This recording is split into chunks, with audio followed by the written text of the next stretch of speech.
Alors merci pour la question.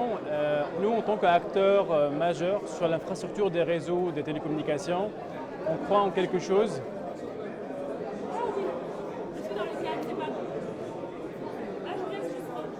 Ouais, très bien. Très bien. Alors, ouais. Alors merci pour la question. Donc Huawei, en tant que fournisseur principal en termes de choses, c'est qu'on est en train de vivre aujourd'hui une transformation numérique sur tous les niveaux. L'infrastructure des réseaux, c'est un prérequis de base pour assurer cette transformation-là. Donc du coup, nous, on est en train d'œuvrer quotidiennement avec tous nos partenaires, les opérateurs, les gouvernements, les pays, pour fournir ces prérequis de base en termes de connectivité, en termes de centres de données, en termes de ressources de computing, de processing des données et en termes de formation du capital humain. Et ça, c'est très important pour créer un écosystème. Parce que l'infrastructure, c'est bien, mais s'il n'y a pas un écosystème qui bâtit au-dessus de cette infrastructure-là, les choses ne vont pas avancer. Et c'est dans ce sens-là que Huawei elle a la vision d'accompagner nos partenaires à bâtir et à construire cet écosystème-là. Alors les télécoms, c'est d'abord une offre d'infrastructure.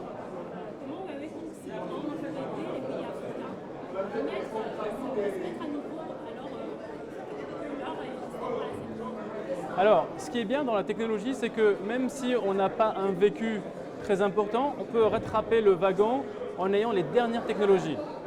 D'accord? Ce qui est vraiment intéressant. Et ce que je veux dire, c'est que aussi, les technologies, le temps d'implémentation, il n'est pas énorme. Le time to market, du point de vue technologique, il est très rapide.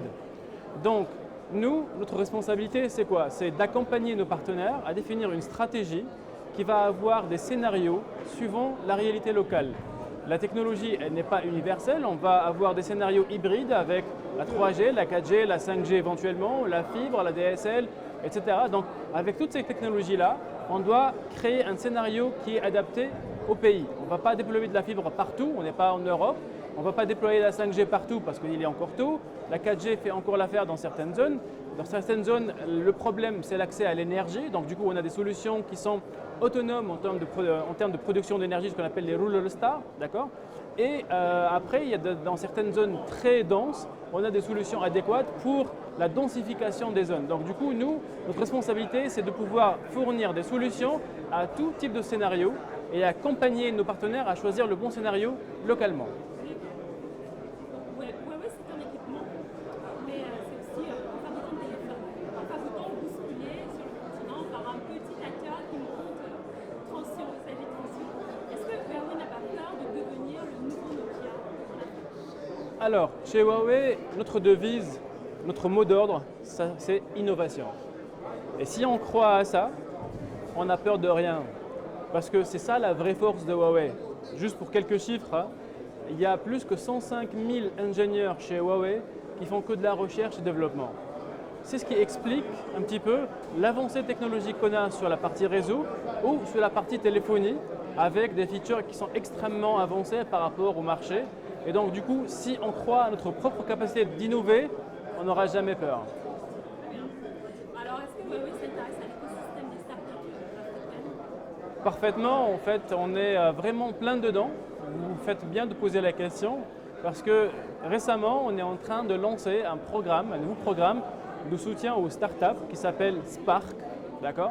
C'est un programme qui a commencé l'année dernière dans la région Asie du Sud et cette année, il est en train de venir sur le continent progressivement. Donc, on a commencé avec quelques pays et maintenant, on est en train de développer de plus en plus. Ça date de 2 mois, hein, c'est tout récent. D'accord?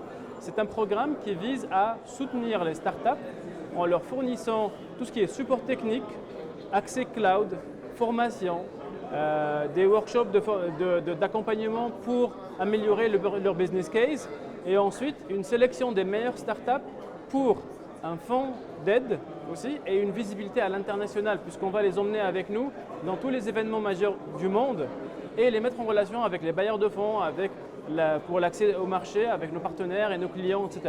Mais comment ça se décline? Comment ça se développe concrètement? C'est-à-dire, est-ce que vous travaillez plutôt avec de gros incubateurs? Comment est-ce que vous les sélectionnez ces startups? Très bonne question. En fait, nous, encore une fois, on croit à l'écosystème. Donc, dans chaque pays où on va implémenter ça, on va signer des conventions avec déjà l'écosystème qui s'occupe de notre réseau de partenaires et de clients et de bailleurs de fonds sur l'échelle internationale. Je vous en prie.